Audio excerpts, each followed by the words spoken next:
Hello and welcome everyone to the College Fairs of Greater Denver. We're so excited to have you participating in this event today. We have some fantastic schools with us here. My name is Jenny and I'm going to be your facilitator. Before we get started, I have just a few housekeeping items. Your camera and microphone are off, so the panelists cannot see or hear you. You can use the Q&A button on your screen to type your questions to our presenters at any time. This is just one of many different sessions happening, so be sure to check out the schedule on the website. This presentation is being recorded and will be available at strivescan.com/greaterdenver. I'd now like to turn it over to our first presenter, University of Delaware. Thank you so much, Jenny, and everyone, welcome. Thank you very much for joining us. My name is Chuck Lydiard, and I represent the University of Delaware. I have on the beginning of last slide a QR code. If at any point you do want to actually join and get on the mailing list quicker, feel free to use your phone and do that. But I've actually worked for the University of Delaware for the last 8 years, but I actually was born in the Rocky Mountains, born in Utah. So I'm regionally based in Long Beach, California, so close to your time zone. And I'm definitely here as a resource for you. But let me just tell you a few things about the University of Delaware for you to consider. And the first thing is the location. You know, many students in Colorado are familiar with the Mid-Atlantic, but specifically where Delaware is and where our university is, maybe not quite as familiar. So this map shows Newark, Delaware, which is really right in between 4 major East Coast cities: Philadelphia, Baltimore, New York City a little farther away, and Washington, D.C. And one thing with the East Coast is you have a major interstate, I-95, that runs all the way from Maine down south to Florida, and we're right off the exit and really conveniently located to these major urban centers. And it gives our students a lot of social and academic urban options, but we're a real residential college town. The University of Delaware is a Tier 1 flagship research school and has just over 24,000 total students, but just under 18,000 undergraduates. So over 3/4 of our total student population are undergraduates, and our professors and our resources are definitely predominantly available for them. With our population, because we are a small state, 70% of our total population are not from the state of Delaware, but predominantly from Chicago Base East. But last year we had our highest numbers yet for everyone on the West Coast, including Colorado. And I think as I go through the presentation, you'll kind of see why students are looking at our university. One thing that I think distinguishes us amongst a vast amount of colleges on the East Coast is we have this really cool downtown Main Street that intersects our campus. In many ways, I consider our campus feel a little bit similar to Boulder. When I've been to Boulder, there's a lot of cool, unique shops and eateries that are just independent and just reflect the character of the community of Boulder. And you'll find that in Newark, Delaware too. So wherever the students here, wherever you decide to go to college, you're gonna wanna go off campus at least a couple times a week. And at the University of Delaware, it's a 10-minute walk from the center of our campus to our Main Street, where we actually have 80 different unique boutiques, restaurants, and shops for our students to enjoy. And there's no sales tax in Delaware, so that definitely does help you out quite a bit as well. Many students at the University of Delaware actually choose to apply directly to a major. You have that opportunity to do so. And on our major finder, you'll find over 155 different majors that you can choose from. The way the University of Delaware is organized is we have 8 different colleges. Most students on the West Coast know us specifically for our health sciences and our engineering programs. We've had Dow and DuPont in our backyard since the 70s, so chemical engineering tends to be quite well known and a little bit more competitive than others. But our most competitive major is our direct entry nursing program. But we're #1 in physical therapy, so sports health and kinesiology is quite a little bit more competitive than other majors. And our last competitive major, that I do highlight these out specifically because I think if you do want to be considered for these, you should have them as your first choice on your application, is biomedical engineering. It's just purposely a small college, only 50 students each year are admitted. But the University of Delaware is a liberal arts university at its core. We don't only just do humanity or health sciences and engineering well, we're very strong in psychology, in business. We're one of 4 programs in the country that has art conservation as an undergraduate and graduate major. So a wonderful place for that, but also music as well, education. But 20% each year for the last 8 years I've been at Delaware have come in university studies, which means they have multiple interests and they just want to formally decide once they get there. Many students like our honors college because we take 600 students each year and they live in a living learning community within the first year village. But honors college students won't have a class size over 25. They have extra career and academic advising in Reading Hall, which is the dorm they live in their first year. Most will have pursuits for graduate school after campus, but they really like extra support services offered by the Munson Fellows, which are current UD honors students that help make that transition to college a little bit more seamless, and our writing scholars as well. But there's also a lot of travel abroad and research opportunities specific to honors college students.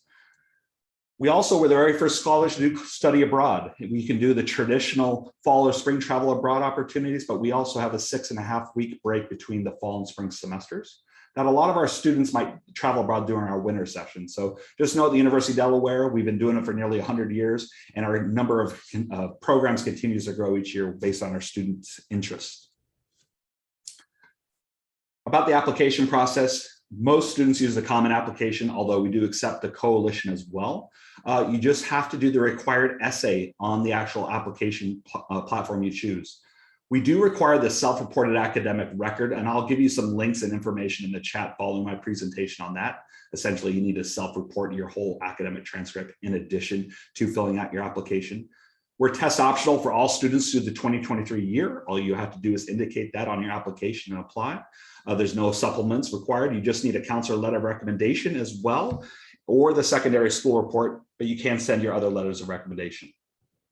I'm wrapping up here now, but one thing that I love to highlight is the Diamond Challenge. It's the #1 ranked high school youth entrepreneurship competition in the United States. It's actually a global competition. If there's any entrepreneurial-minded students out there, please look at the diamondchallenge.org and see how you can get involved in this wonderful opportunity. Feel free to take a screenshot of this. Again, the QR code is there if you want to jump on right away, but I'll be here answering questions in the chat afterwards. Thank you very much for your time, and I want to pass it over to the University of Vermont. Thank you so much. And remember to all of our participants that you can use that Q&A function to ask questions of any of our schools and panelists at any time. So feel free to use that Q&A function. Now we have University of Vermont. Excellent. Thank you so much. My name is Liz Hamlin-Voll, so thanks for being here. I've been the Colorado representative for over 20 years, and I'm a senior assistant director here at UVM. I am happy to be here and wish I could be there in person with you. One of the things I want to do is just share a little bit about the university and about the size and some statistics to help you get a framework of what we have to offer. We have over 10,000 undergraduates, so we are considered a medium public research university. As you can see, though, some of the percentages that you might find a little bit different. Over 70% of our students are not from the Vermont area. That means they're coming from all across the country and all across the world. This really creates a great opportunity for you in your classroom settings, as well as when you're sitting around the dining hall talking about your backgrounds and different perspectives. We do also have about 100 different majors to choose from. They are situated in the 7 undergraduate schools and colleges that you see listed below on the screen on the left-hand corner. And as Chuck was mentioning, we also have a number of our students who come in undeclared each year.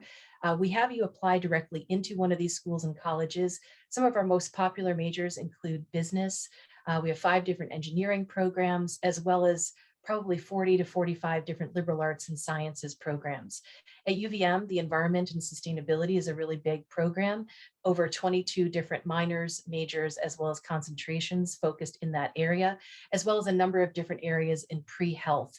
We also have a number of different programs that are accelerated master's degree programs, allowing you to do a bachelor's and a master's in 5 years, which would really save time and money.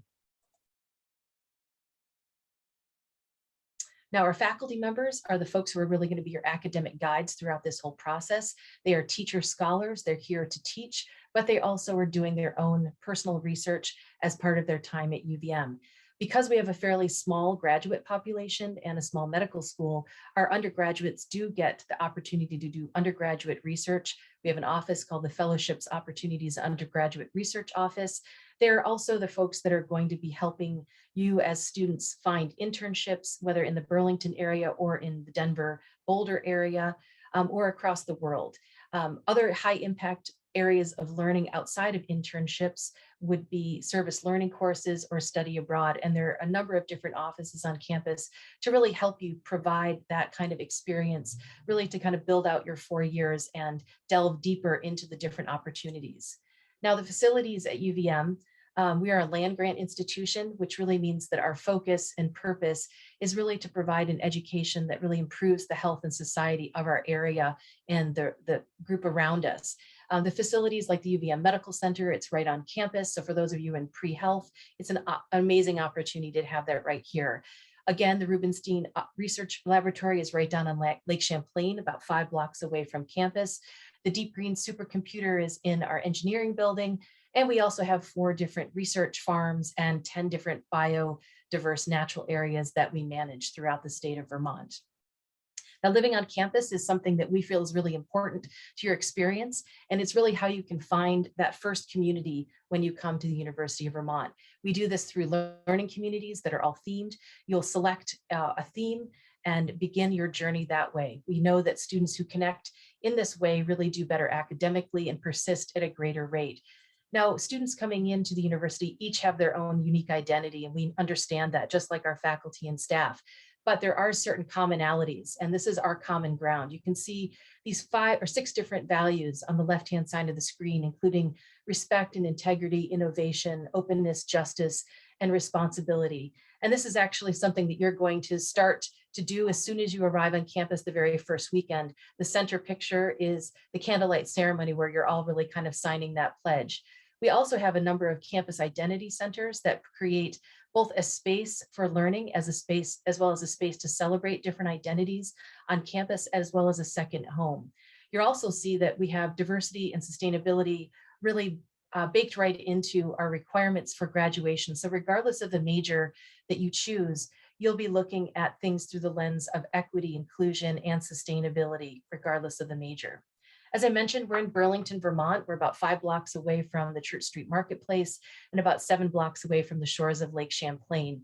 Burlington is a vibrant college town. It's a top 10 tech hub as well. And the Burlington city has great arts and music, but also these great locations for internships, because international companies like Seventh Generation, Burton Snowboards, and Ben & Jerry's are all located right here. So our vast alumni network is also a wonderful way for you to kind of garner different alumni relationships and internships.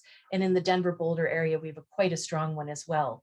Once you leave the city of Burlington, it's pretty rural, but it really does open up great opportunities for recreation, whether that's skiing or hiking or biking, getting out on the lake. All of these options are great. And then we're only 3 miles away from the Burlington International Airport, so it's easy to get to us. Now, Vermont, I wanted to speak about just as really an amazing landscape. It really gets into your blood. I started coming to Vermont when I was 8 years old on vacation to see my family, and it's something I've continued to just love and be here. So whether you're studying the environment, wildlife and fisheries biology, food systems, it's not just the opportunities that exist here, but also the space and the place. And you live in a beautiful place in Colorado, and I think there's a great deal of similarity of understanding that value of having space that is gorgeous right around you. Now, your kind of path for your 4 years is really framed by the 4-year path to career success, and that's supported by our Career Center.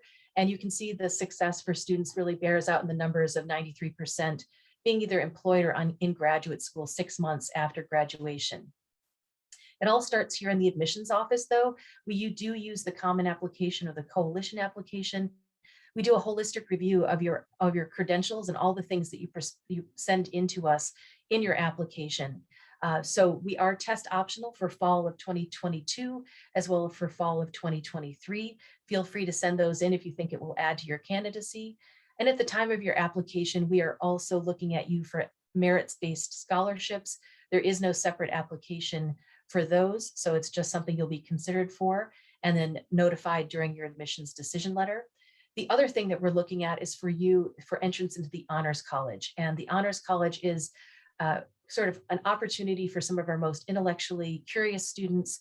It does have also a residential learning community and also great mentorship in interaction with our faculty leading to a thesis. So with that, I will go ahead and pass it on to my next colleague, and I'll put information in there about how you can join our mailing list. So thank you so much. Thank you. I appreciate it. Up next, we have Bennington College. Hi, everyone. Can you see my screen? It's still pulling up, but Okay. it's starting. Let's see if I can help. There? No, all good. Awesome. Okay, so hi, everyone. Thank you for joining us today. I'm Cristina Perez Ayala Cano, an Assistant Director of Admissions at Bennington College. So some of you may already be familiar with Bennington College. But for those of you who aren't, Bennington College is a small liberal arts college situated in the beautiful and picturesque town of Bennington, Vermont. However, before I speak to you about Bennington College and what it has to offer you, I think it would be a really good idea to first address the question that might be circling through your head. This being, okay, this is all very, very nice, but so what is this of liberal arts education? What does it mean, right? So there are many different definitions, but the one that I feel is the most adequate and congruent when talking about Bennington College is the one provided by the Association of American Colleges and Universities, and I quote, "Like the word liberation, it is rooted in liber, the Latin word for free, and it is used to refer to a free person. A liberal education is a liberating education in that it frees the mind to seek after the truth, unencumbered by dogma, ideology, or preconceived notions." So,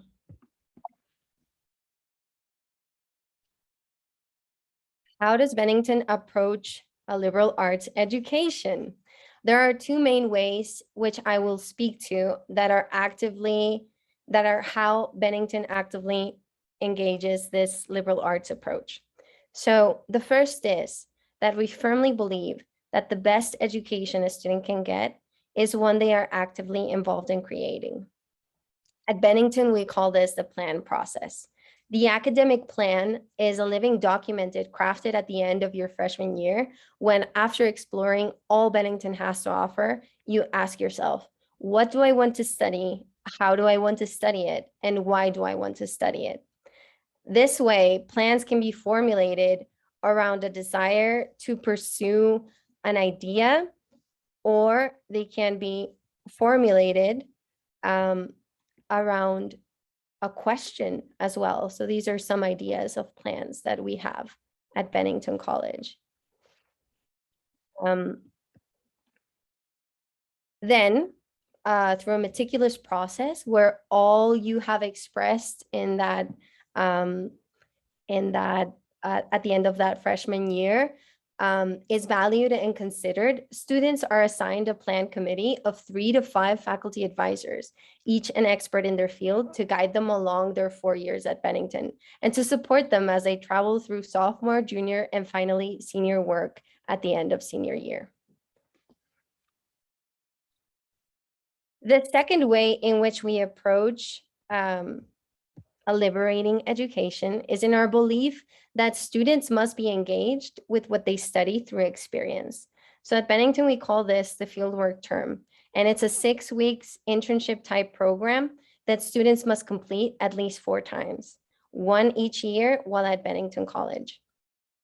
These experiences can be done anywhere in the US and anywhere in the world. They can be as general as being a staff member at a women's leadership congress, or as niche as working with a master Italian lace maker.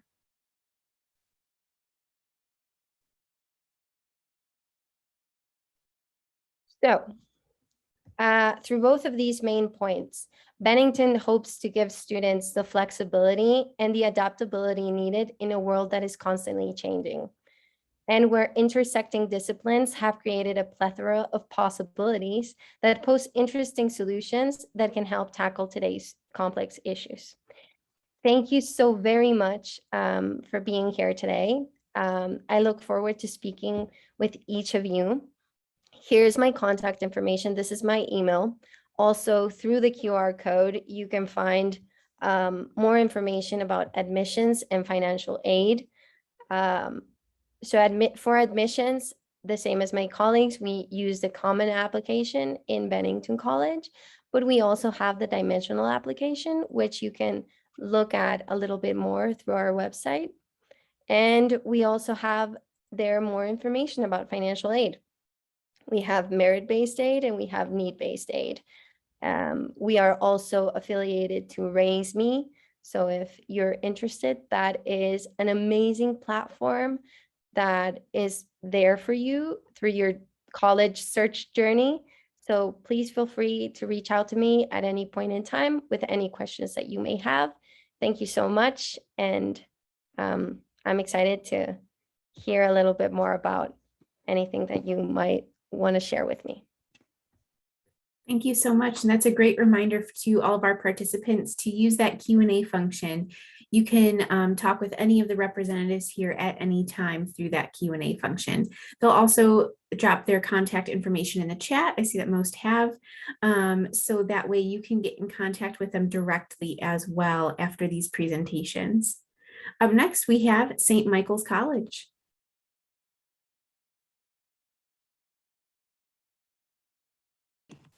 Awesome. Can you see my screen okay? Yes, it looks good. All right. Get that in presentation mode. Hi, everyone. Thank you so much for being here tonight. My name is Kelly Smith. I use she, her pronouns. I'm an assistant director of admissions here at St. Michael's College. I'm also an alum of the college from the class of 2019, so I love to speak to my experience as a student. So feel free to ask any questions that you may have, but I'm going to get started here. So when we start talking about St. Michael's and really any institution, we really want to get to know the framework of who that college is, right? What are we in and out? So we believe it stands on 3 pillars, first and foremost. The first being that we are a Catholic institution. So we were founded in 1904 by the Society of St. Edmund. This is an order of Catholic priests who are very devoted to values of hospitality, education, and social justice. And the social justice value really stands out when you're on campus and you get a sense of our student body and you see the groups and organizations that we have here.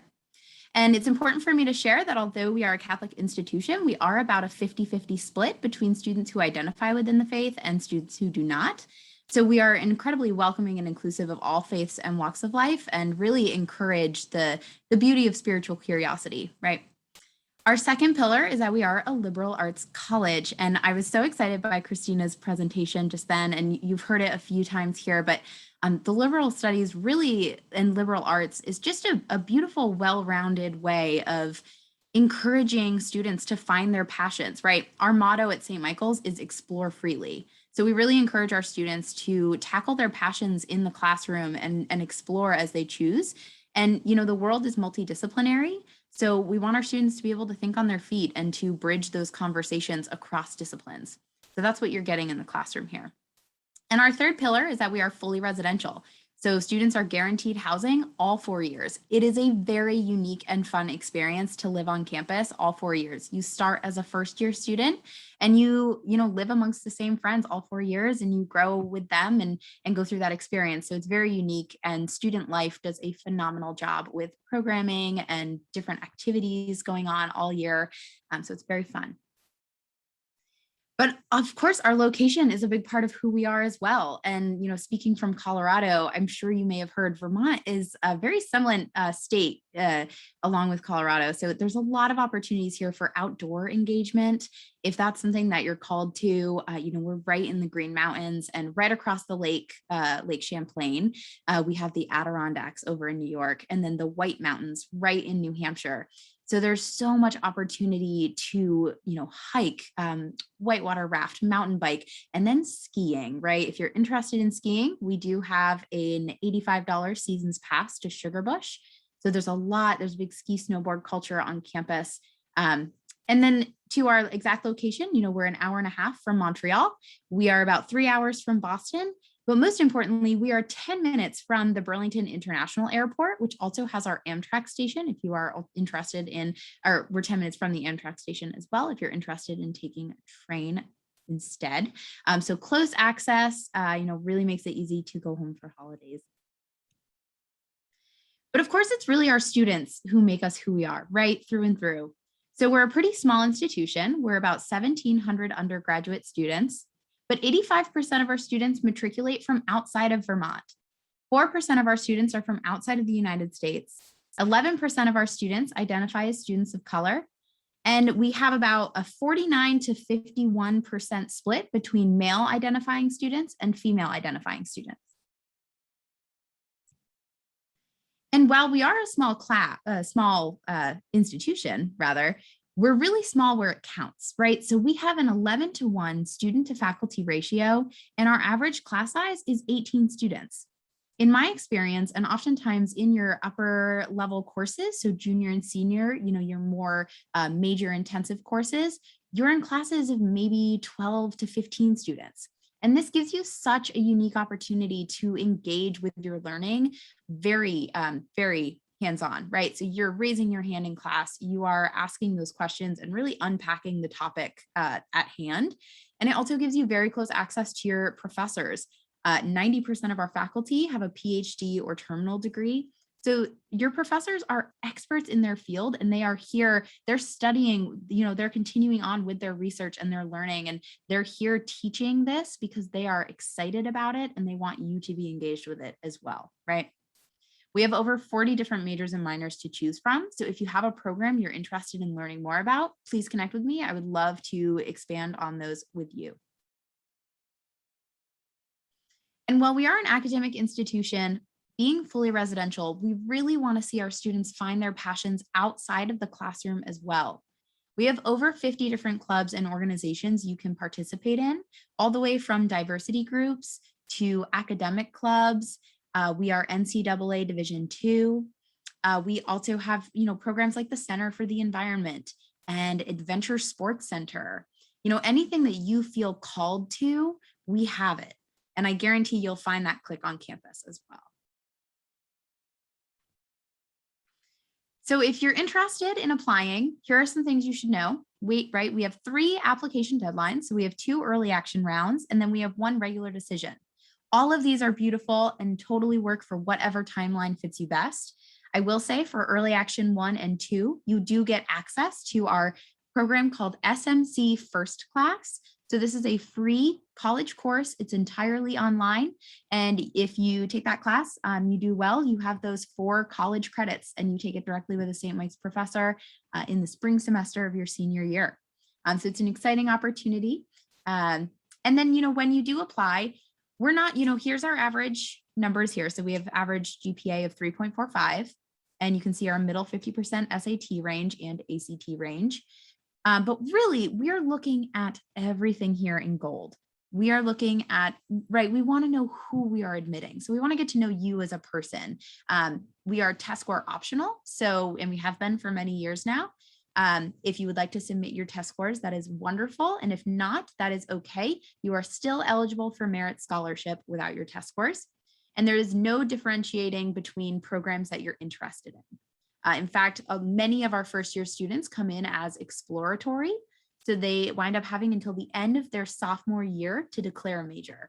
And that is totally great and awesome. We actually call it one of our most popular first year programs.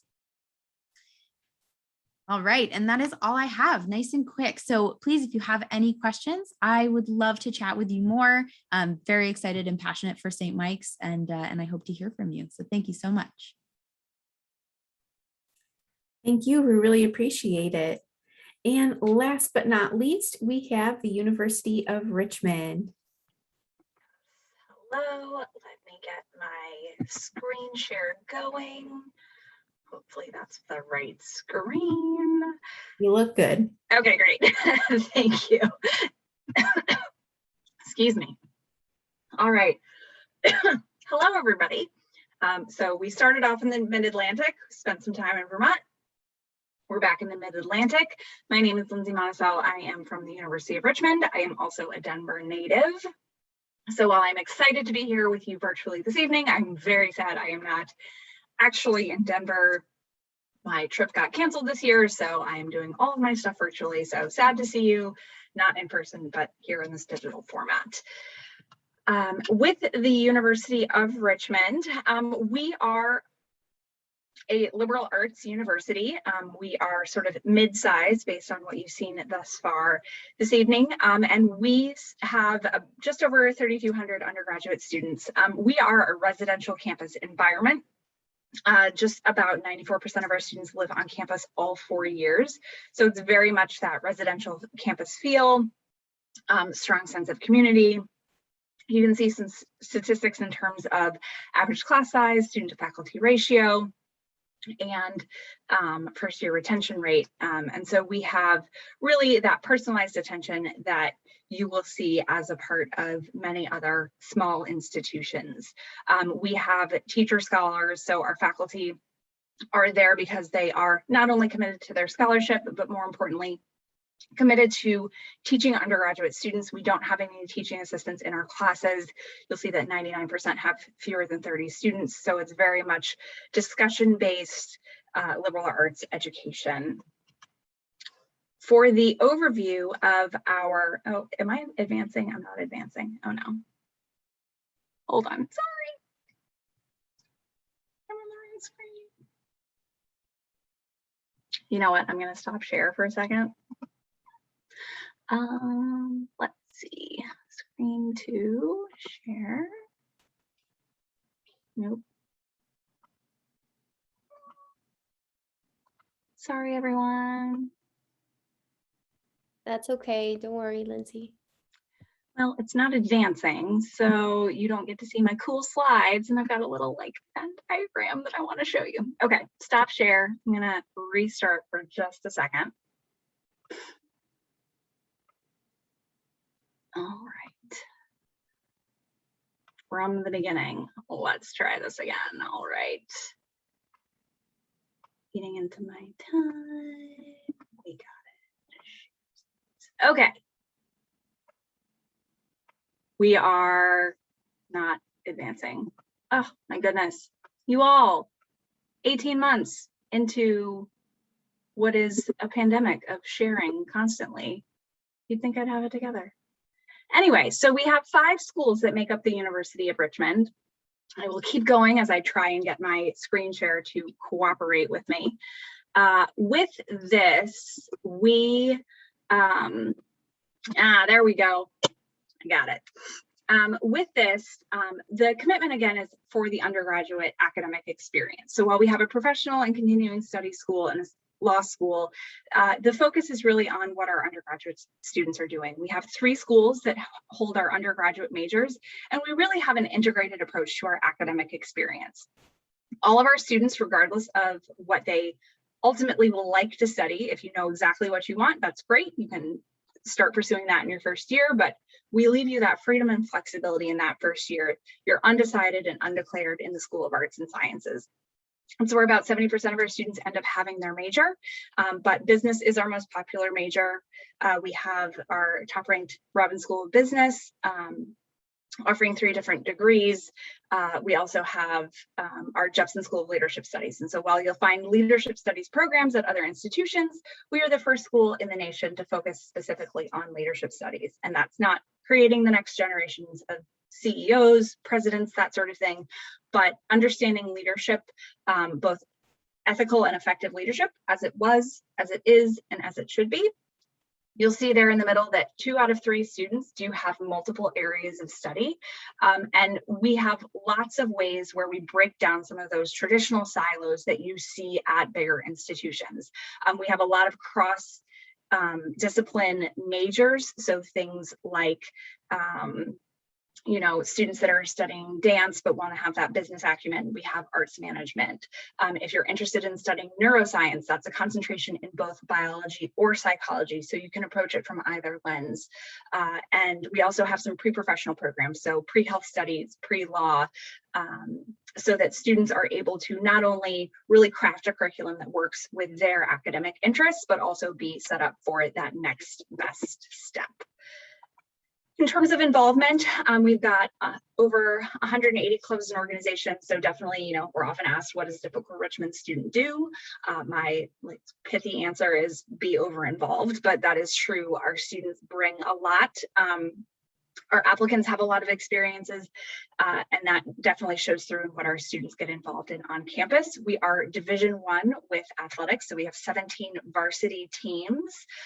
In terms of the conferences, we have a couple different that we play in, most notably the Atlantic 10 for basketball and big crosstown rivals with VCU. That's a big fun event, really hard to get tickets either when the game's at Richmond or at VCU, and so that's a lot of fun. If you have something that you are involved in that you don't see on the list at Richmond, our Center for Student Involvement is great about helping students find ways to become involved and start organizations so that you can continue what you are interested in pursuing and have that as a co-curricular experience.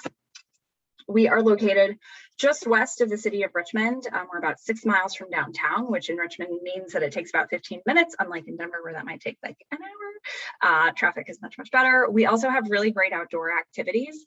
So we were voted Best River City by Outdoor Magazine. We are the only city in the US that has Class 4 rapids running through the heart of downtown. So students definitely take advantage of that. We have a really lively art and music scenes, wonderful restaurants, really great festivals when there's not a pandemic. Great museums. And then there's also things like our Fortune 500 companies that are headquartered here. There's also a great scene for business startup. We have our Bonner Center for Civic Engagement, where we have 30 partnership sites throughout the city of Richmond. So it's not just the University of Richmond, but the University for Richmond, and students are able to give back and engage with the broader Richmond community. We are centrally located within the state of Virginia. So it's about 2 hours to the beaches, about 2 hours to the mountains, and give or take traffic, about 2 hours to DC. And so it's really easy to get here. We have direct flights from Denver, which is fantastic. I love it, United. And so it's easy to not only get to Richmond, but also to get to other places around the country and around the world. We have a funding commitment that's called the Richmond Guarantee. And what this is that all students are guaranteed up to $4,000 at least once during their Richmond experience to have an unpaid summer opportunity, or typically what is an unpaid summer opportunity funded by the university. So whether that's an unpaid or underpaid internship or research with one of our faculty members on campus or research at another institution. So students do have to apply for this funding. We're not just giving out $4,000 to all of our students, but we are making sure that they're intentional with that funding and making sure that everybody that wants this opportunity has this, and that being able to, offset the cost of living in New York City while taking an unpaid internship isn't something that prevents you from being able to do that. And so we're happy to be able to offer that to students. Like many institutions of our size, study abroad is incredibly important, not just to make sure that you have an experience off campus, but that global perspective. And so we see a lot of our students doing that. I see Jenny coming on, which is my cue to start wrapping it up. A few feathers in our cap. I will say this is a nice little segue to our application slide. We are more than our stats and rankings, as you are. And so we are committed to the holistic review of your application. Before you are some application dates and deadlines. You can find all of the requirements for our application online. And please note that we are committed to that holistic review of your application. You can also find profile information, as well as information about scholarships, which I don't have time to cover, and my contact information, which is right here. So I don't want to eat into too much of the Q&A time. So thank you all for bearing with me as I struggled with technology in the most embarrassing way after 18 months of Zoom sharing. No worries. We all understand. We've all been there. It happens to the best of us, but fantastic presentation. Everyone, thank you so much. We're going to do a quick Q&A, so I'll invite everyone back. And so our first question here is, what advice would you give someone going through the college search process? So that piece of advice for everyone. We'll go in the same order. So we'll start with University of Delaware. Thanks, Jenny, and it's good to be on with all of these wonderful presenters tonight. And I know that we're going to have some good information. So I think the thing that I would just like to let everyone know today is control what you can control and don't sweat what you can't control. And what I mean by that is this: there are some things that are beyond your control that you shouldn't, you need to be cognizant of, but don't worry about. Selective institutions that are all across the country, there's no magic code or formula to get into those colleges. They actually have their defined processes that changes all the time. And yes, you can see how you stack up academically and socially through their resources and visiting, but there are a lot of great colleges out there that you should definitely be considering. And so put yourself out there for a variety of different opportunities. But the stuff you can control, especially seniors now, you can control your grades, so do well in school. You can control your list, where you're applying to. Don't stress yourself out too much by applying to too many schools. Be cognizant of what why you're applying to certain schools. And obviously your essays right now for seniors, you definitely want to make sure you give yourself proper amount of time, especially during this visit fall season. So don't sweat the things you can't control, but definitely own and take charge of the things you can.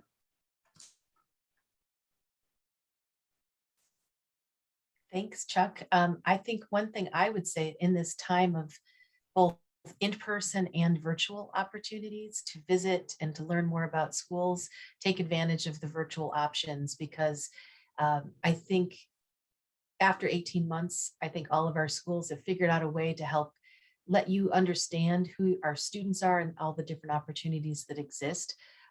Knowing that sometimes you can't get to campus, but it can be a really great way. So take advantage of all that you can virtually right now until you can visit.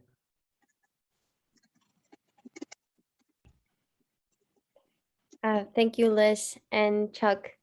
I think apart from all the things that have already been mentioned, research is always your greatest tool. And don't be afraid to ask. We're here precisely for that. So ask any question, big or small. And yeah, just know that that's our job. That's what we're here for. A good segue. My piece of advice is always just connect with us. Us admission counselors, each of you will have an admission counselor, probably the people on these screens right now. And I believe I speak for everyone here when I say it's our favorite part of the job to connect with you. So absolutely connect with us. Any question, big or small, we're here for it. All right, and last but not least, mine is very logistical. Check your email, make sure you know which email you use to apply to different colleges. Make sure that you are paying attention to dates and deadlines. Make a spreadsheet if you need to, because every school has a different deadline. Every school asks for things at different times. Financial aid deadlines are often different than admission deadlines. Helpful to note notification deadlines so that if you have an idea of when you might be hearing, you're not stressing about it. So try and be as organized as possible, but check your email, make a spreadsheet if you have to, but stay organized. I love that. Great information, especially those logistics. They will sneak up on you. So being organized, that's part of that, what Chuck was saying about controlling what you can control and be prepared. That's great advice, everyone. Thank you so much. We'll do a really, really quick, if everyone wants to say one thing that you want students here to remember about your school, we'll go quickly around the room again. Our mascot is the fighting blue hen. So yes, it is a fighting blue female chicken. And we've raised them for over 150 years. They go all the way back to the Continental Army and the Delaware State Militia. But fighting blue hens, they work hard and play hard. So just know that coming in, it's a good place to have a well-balanced school experience, but be prepared to be challenged academically and socially too. And for the University of Vermont, I would say it's all about the people, the location, and the opportunities that present themselves both academically and outside the classroom. It's a fantastic package. For Bennington, I would say explore and don't be afraid to do things differently. For St. Mike's, so much comes to mind, but definitely the accessibility of your faculty here. Being a small school, there's a lot of ample opportunity to stand out and have your voice heard. And for Richmond, I would say we are ambitious and curious community of spiders. So spiders are our mascot. So throw that in. Very nice. Thank you, everyone. Thank you so much for joining us tonight. And thank you, participants, for being here. We really, really appreciate you taking the time to be here with us tonight. When you close this window, there'll be a link to a very quick 5-question survey. We'd appreciate any feedback that you can provide for us. And you'll be able to find this session's recording as well as all of the other sessions recordings at strivescan.com/Greater Denver. So check that out. We have those 3 days of Greater Denver recordings there at strivescan.com/Greater Denver. Thank you so much and have a great evening.